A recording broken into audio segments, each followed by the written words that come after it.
मेरे प्यारे बच्चे, मैं तुम्हारी दुखों को दूर करने आया हूँ। मेरी बात ध्यान से सुनो। तुम्हारे जीवन से जुड़े दो व्यक्तियों के बारे में मैं तुम्हें बता रहा हूँ। वह दोनों व्यक्ति तुम्हारी प्रगति नहीं देखना चाहते हैं। उन दोनों का प्रयास यही सदा रहता है कि तुम अपने किसी भी योजना में सफल ना हो पाओ। वह तुमसे और तुम्हारी परिवार के सदस्यों से जलते हैं। जब भी तुम कुछ नया प्राप्त करते हो और खुश होते हो, यह देख दोनों को बहुत जलन होती है। वह मन ही मन तुम्हारा बुरा चाहते हैं। वह दोनों तुम्हारे खानदान का हिस्सा है और तुम्हारे पिता के रिश्ते से हैं। लेकिन मेरे बच्चे, तुम्हें किसी से डरने की आवश्यकता नहीं है जब तक मैं हूं।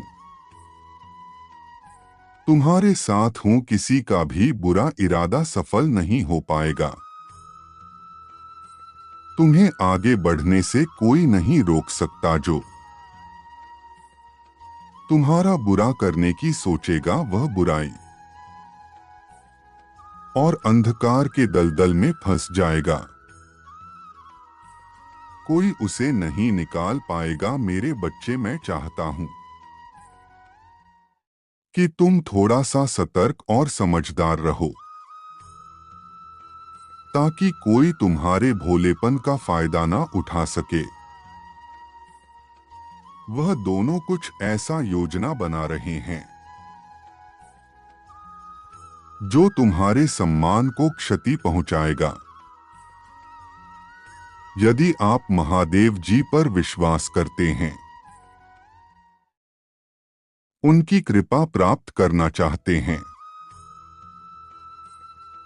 तो पूरे मन से 1111 अंक लिखे। वह आपको हर परेशानी से बचाएंगे। मेरे बच्चे, जीवन में रिश्ते बनना बहुत महत्वपूर्ण है, किंतु कभी कभी उन रिश्तों से दूरी बनाना भी उचित होता है, जो केवल आपका क्षति चाहते हैं। अपने जीवन में सदैव विष लाने का प्रयास करते हैं और आपकी अच्छाई भी उनको बदल नहीं सकती, क्योंकि वह अंदर से ही बुरी प्रवृत्ति के व्यक्ति होते हैं। किंतु दुनिया का सारा विष ग्रहण करना तो मेरा काम है। मैं अब अपनी रचना को बचाने के लिए कोई भी विष ग्रहण करने के लिए तैयार हूं। मेरे बच्चे, में सद्बुद्धि प्रदान कर रहा हूं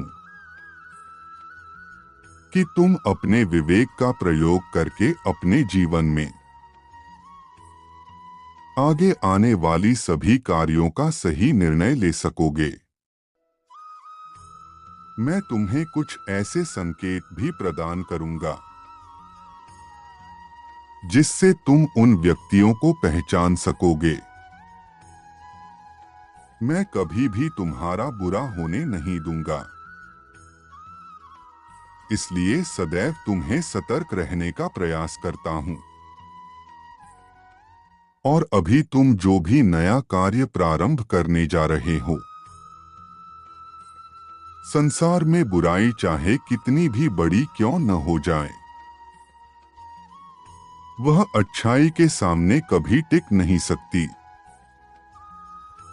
अच्छाई और सच्चाई की सदा ही विजय होती है। पापियों के पाप का घड़ा आखिर भरता ही है। उसका पाप ही व्यक्ति के अंत का कारण बन जाता है। तुम्हारी योजना विफल होने का खतरा है। अभी तुम्हें सतर्क रहना है। मेरे प्रिय, कुछ घटनाओं के घटित होने में देर लगती है, जिसके कारण व्यक्ति यह समझ लेता है कि परमात्मा उसे अनदेखा कर रहे हैं। वैसे जो ईश्वर पर विश्वास करता है, उन पर दोष रोपण करते हुए अश्रु प्रवाह करने लगता है। वह अपने आप को जन्म देने वाले जन्मदाता से कहता है, आप मुझे दुख में देखकर प्रसन्न हो रहे हैं। क्या निर्माता कभी अपनी बने वस्तु को तोड़ना चाहेगा? क्या आप अपनी ही संतान को दुख देकर प्रसन्न हो सकते हैं? क्या हमारे परमात्मा पर यह कहना उन्हें पीड़ा नहीं देता? मेरे प्रिय बच्चे, आप अनमोल हो, इसलिए आपका चयन हुआ है। विपत्ति सभी के जीवन का मूल अंग है, किंतु जो विपत्ति में बिखर जाता है वह भटक जाता है, और जो विपत्ति में संभल जाता है वह शिखर पर जाता है। जो संकट पड़ने पर भी ईश्वर से प्रेम करना नहीं छोड़ते हैं, वह परमात्मा के प्रिय हो जाते हैं। आप विशेष इसलिए है क्योंकि आपने विपत्ति के समय अपना विश्वास नहीं छोड़ा। अब आप विजय के हकदार हैं। जिंदगी एक सिक्के की तरह है। सुख और दुख दो पहलू हैं। एक समय में केवल एक ही पक्ष दिखाई देता है, लेकिन याद रखें, दूसरा पक्ष अपनी बारी का इंतजार कर रहा है। किंतु तुम्हारे अच्छे स्वभाव के कारण तुम्हारा दुख सदैव आधा रहेगा। यदि तुम अपने मन में किसी के प्रति बुरा सोचोगे तो मेरे बच्चे याद रखना, तुम्हें भी कुछ बुराइयों का सामना एक न एक दिन करना होगा। बुराई को बुराई से खत्म नहीं किया जा सकता है।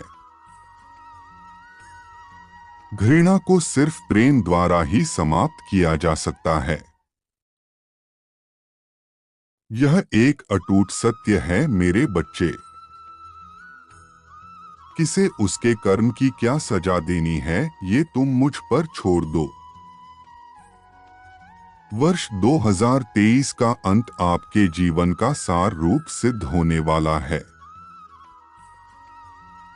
यहाँ आप उस कार्य की नींव रखने वाले हैं जो आपके जन्म का उद्देश्य है, और आपकी इच्छाओं के पूरा होने का कारण बनेगा। आपकी सफलता बहुत बड़ी होने वाली है, किंतु उस सफलता और धन को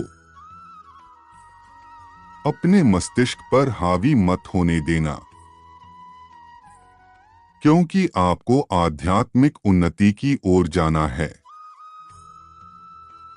क्या आप खुद को परम लक्ष्य के लिए घोषित करते हैं? क्या आप सहायक श्रृंखला का हिस्सा बनने को तैयार है? यदि हाँ तो कहे, हे प्रभु, मुझे आपके सारे विधान स्वीकार है। मैं आपसे प्रेम करना नहीं छोड़ सकता। सभी को खुशी और आध्यात्मिक उन्नति प्रदान करें। ऐसा कहते हुए उस दिव्य प्रकाश को अपने हृदय में उतरने दे, जो आज आपको पूरी तरीके से नवीन ऊर्जा से भर देगा, और आप चमत्कार के साक्षी बनेंगे। तुम्हारा मुझ में विश्वास देखकर मैं बहुत प्रसन्न हूं। तुम्हारी आस्था का यह परिणाम है कि मैं तुम्हें परेशानियों से बचाने का प्रयास करता हूँ। मेरे बच्चे, मैं तुम्हें समय समय पर मार्गदर्शन देता रहूंगा। तुम्हें मेरी द्वारा दिए हुए संकेतों को समझकर आगे की योजना पर कार्य करना होगा। मैं बस यही चाहता हूं कि तुम जीवन में कभी किसी के साथ कुछ बुरा मत करो। जब तक तुम सही राह पर चलते रहोगे, मैं तुम्हारा साथ दूंगा। तुम्हारी हर मुश्किल को दूर करूंगा। तुम जीवन में कोई भी गलत निर्णय ना लो, इसलिए तुम्हें सतर्क करता हूं। मेरे बच्चे, तुम निडरता से आगे बढ़ो। समझदारी से अपनी योजनाओं को सफल बनाओ और मेरा आशीर्वाद तुम्हारे साथ सदैव रहेगा। तुम्हारा कल्याण हो। खुश रहो मेरे बच्चे।